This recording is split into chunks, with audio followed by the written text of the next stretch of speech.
Hey guys, welcome back to our channel. So പുതിയൊരു വീഡിയോയിലേക്ക് എല്ലാവർക്കും സ്വാഗതം. സോ നമ്മുടെ ഇന്നത്തെ റെസിപ്പി എന്ന് പറഞ്ഞാൽ നമ്മുടെ കുക്കർ ബിരിയാണിയാണ് കേട്ടോ ഗൈസ്. അപ്പോൾ നമ്മൾ 2-3 വട്ടം ഉണ്ടാക്കിയപ്പോൾ ഞാൻ വ്ളോഗായിട്ട് എടുത്തിട്ടുണ്ടായിരുന്നില്ല. അപ്പോൾ നമ്മൾ ഇത്തവണ വ്ളോഗായിട്ട് എടുക്കുന്നുണ്ട്.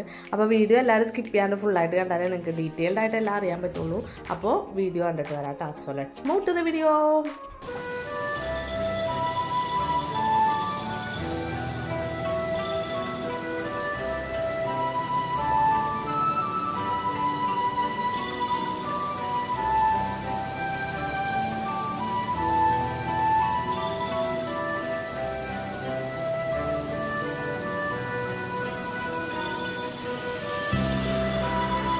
സോ ഗൈസ്, അപ്പോൾ നമ്മളിത് നമ്മുടെ കുക്കർ ബിരിയാണിക്ക് വേണ്ട സാധനങ്ങളൊക്കെ എല്ലാം ഞാൻ അടുത്ത് റെഡിയാക്കി വെച്ചിട്ടുണ്ട് കേട്ടോ ഗൈസ്. അപ്പോൾ അത് വെളുത്തുള്ളി, ഇഞ്ചി, പച്ചമുളക് അങ്ങനത്തെ സാധനങ്ങളൊക്കെ അത് ഫസ്റ്റിൽ ഞാൻ പേസ്റ്റാക്കി വെച്ചിട്ടുണ്ട്. അപ്പോൾ നമുക്ക് കാര്യങ്ങളൊക്കെ ഇത്തിരി കൂടെ എളുപ്പമാവുമല്ലോ എന്ന് വെച്ചാൽ അതിന് ശേഷം നമ്മളിത് നമ്മുടെ കുക്കർ ഇവിടെ സെറ്റാക്കി വെച്ചിട്ടുണ്ട് കേട്ടോ.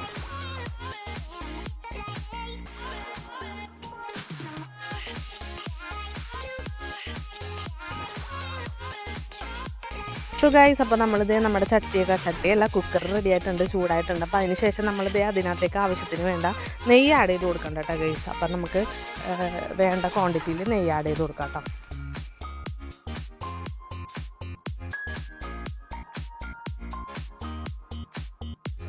പിന്നെ ഞാൻ ആ ഒരു ഇതിൽ തന്നെ നമ്മുടെ അണ്ടിപ്പരിപ്പും അതുപോലെ തന്നെ മുന്തിരിയും കൂടെ ഞാൻ ഫ്രൈ ചെയ്തെടുക്കണ്ട കേട്ടോ.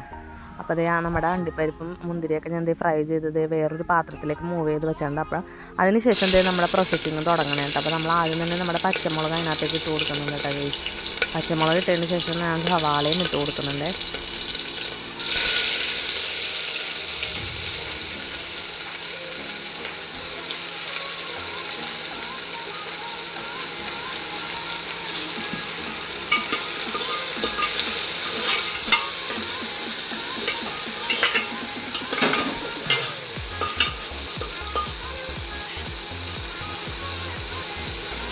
സോ നമ്മുടെ സവാളയൊക്കെ അത്യാവശ്യം ഒരു ഇതായപ്പോൾ തന്നെ നമ്മളിവിടെ പേസ്റ്റാക്കി വെച്ചിരുന്ന പച്ചമുളക്, ഇഞ്ചിയും അതുപോലെ തന്നെ വെളുത്തുള്ളിയും കൂടെ പേസ്റ്റാക്കി വെച്ചിരുന്ന ആ ഒരു പേസ്റ്റ് ഇതിനകത്തേക്ക് ആഡ് ചെയ്തിട്ട് നല്ലവണ്ണം ഞാൻ ഇളക്കി കൊടുക്കുന്നുണ്ട് കേട്ടോ ഗൈസ്.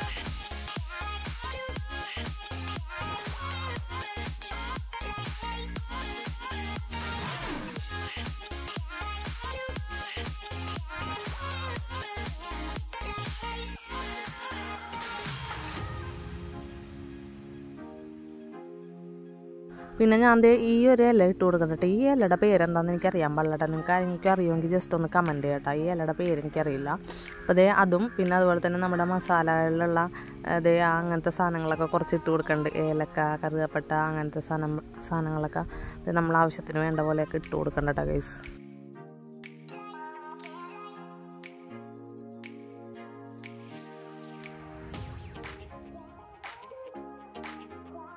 പിന്നെ അടുത്തത് ഞാനിവിടെ ഒരു 2 തക്കാളി എടുത്തിട്ടുണ്ട്. അപ്പോൾ ആ തക്കാളി അരിഞ്ഞത് കുനുകുന അരിഞ്ഞതും കൂടെ അതിനകത്തേക്ക് ഇട്ടിട്ട് അതും ഞാൻ ഇത്തിരി കൂടെ ഇളക്കി കൊടുക്കുന്നുണ്ട് കേട്ടോ.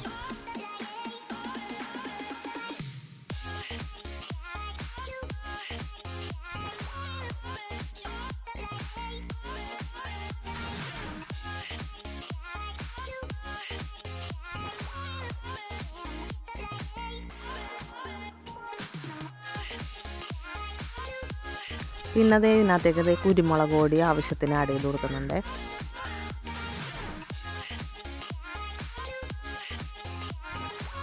പിന്നെ ആവശ്യത്തിന് വേണ്ട ചിക്കൻ മസാല ഉണ്ടോ ഞാൻ ഇതിനകത്തേക്ക് ആഡ് ചെയ്ത് കൊടുക്കണം. അതിൻ്റെ ഒപ്പം തന്നെ മല്ലിപ്പൊടിയും ഇട്ടിട്ടുണ്ടായിരുന്നു കേട്ടോ ഗൈസ്. അതൊന്ന് വീഡിയോ സ്കിപ്പായിപ്പോയി. ആ സമയത്ത് പെട്ടെന്ന് ധൃതി പിടിച്ച് എടുത്തത് കാരണം എനിക്കത് ആഡ് ചെയ്യാൻ പറ്റില്ലായിരുന്നു. അപ്പോൾ നമ്മളതൊക്കെ ഇട്ട് നല്ലോണം ഇളക്കിയിട്ട് നമുക്ക് ഈ ഒരു ഇതിനകത്തായിട്ടിരിക്കേണ്ട. അപ്പോൾ നമ്മൾ ആ സമയം കൊണ്ട് തന്നെ നമ്മുടെ ചിക്കൻ ഓൾറെഡി നമ്മളവിടെ മുളകും മഞ്ഞൾപ്പൊടിയും ഉപ്പും എല്ലാം പിന്നെ ഇത്തിരി തൈരും കൂടെ ഞാൻ ആഡ് ചെയ്തിട്ട് നല്ലോണം അങ്ങോട്ട് മിക്സ് ചെയ്ത് ഫ്രിഡ്ജിൽ വെച്ചിട്ടുണ്ടായിരുന്നു കേട്ടോ ഗൈസ്. അപ്പോൾ നമുക്ക് ഇനി അടുത്തതെന്ന് പറഞ്ഞു കഴിഞ്ഞാൽ നമുക്ക് ഈ ചിക്കൻ നമുക്ക് അതിനകത്തേക്ക് ആഡ് ചെയ്ത് കൊടുക്കണം കേട്ടോ. അപ്പോൾ ഞാൻ ഓൾറെഡി ഇപ്പോൾ ഒരു ½ ആൻ അവർ മുമ്പ് റെഡിയാക്കി വെച്ചിരുന്നതാണ്. ഇപ്പോൾ അതിനകത്തേക്ക് നമുക്ക് നമ്മുടെ കുക്കറിലേക്ക് ഈ ചിക്കൻ നമുക്ക് ഇട്ട് കൊടുത്തിട്ട് നമുക്കിനി നമ്മുടെ കുക്കറിലിട്ട് നമുക്ക് നമ്മുടെ ചിക്കൻ ഒന്ന് വേവിക്കാം കേട്ടോ ഗൈസ്.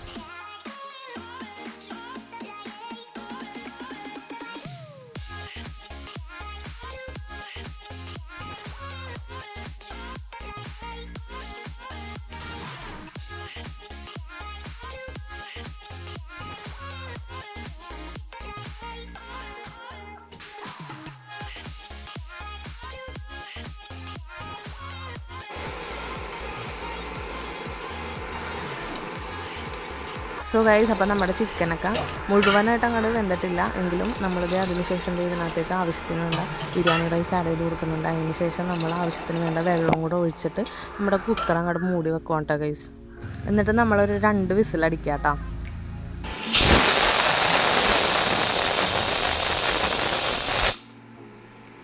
സോ ഗൈസ്, അങ്ങനെ 2 വിസിലിന് ശേഷം നമ്മളിതേ നമ്മുടെ കുക്കർ ഇവിടെ ഓപ്പൺ ചെയ്യുന്നുണ്ട് കേട്ടോ. നമ്മുടെ കുക്കർ ഓപ്പൺ ചെയ്തപ്പോൾ നമ്മുടെ ബിരിയാണി ഇവിടെ സെറ്റ് ആയിട്ടുണ്ട് കേട്ടോ.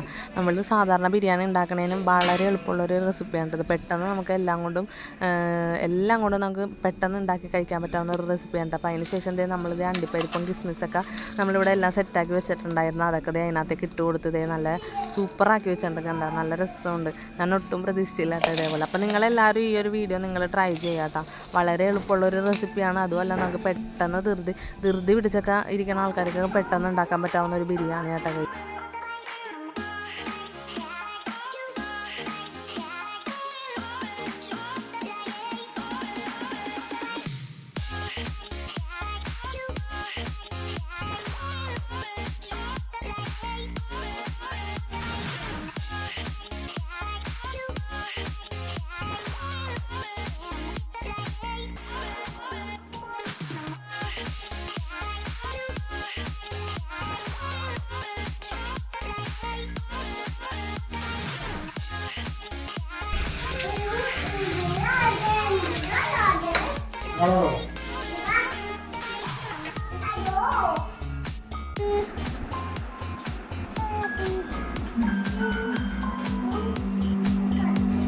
സോ ഗൈസ്, അപ്പോൾ ഇത് വളരെ എളുപ്പമുള്ളൊരു റെസിപ്പിയാണ് ഗൈസ്. അപ്പോൾ എല്ലാവരും ഇത് മസ്റ്റ് ട്രൈ ആണ്. എല്ലാവരും വീട്ടിലുണ്ടാക്കാം. നമുക്ക് ടൈമൊക്കെ ആണെങ്കിലും നല്ലതാണ്. അപ്പോൾ അത് ചിക്കനൊക്കെ ആണെങ്കിലും അത്യാവശ്യം നല്ലോണം വെന്തിട്ടുണ്ട്. അപ്പോൾ ഞാനിത് കഴിച്ചിട്ട് വരാട്ടെ ഗൈസ്. അപ്പോൾ നമ്മുടെ ഇന്നത്തെ വീഡിയോ അതിൻ്റെ ചെയ്യാൻ സമയത്തുണ്ട്. അപ്പോൾ എൻ്റെ വീഡിയോയിലേക്ക് ആരെങ്കിലും പുതിയതായിട്ട് വന്നിട്ടുണ്ടെങ്കിൽ എൻ്റെ ചാനലൊന്ന് സബ്സ്ക്രൈബ് ചെയ്തേക്കാട്ടോ. ഇഷ്ടപ്പെട്ടെങ്കിൽ അതിൻ്റെ തൊട്ടടുത്തുള്ള ബെല്ലൈക്കണും കൂടെ ജസ്റ്റ് ഒന്ന് എനേബിൾ ചെയ്തിട്ടാലേ ഞാൻ ഇടുന്ന വീഡിയോൻ്റെ നോട്ടിഫിക്കേഷൻ നിങ്ങൾക്ക് അപ്ഡേറ്റ് ആയിട്ട് ലഭിക്കും. So anyway, thank you so much for watching my video. Love you and by.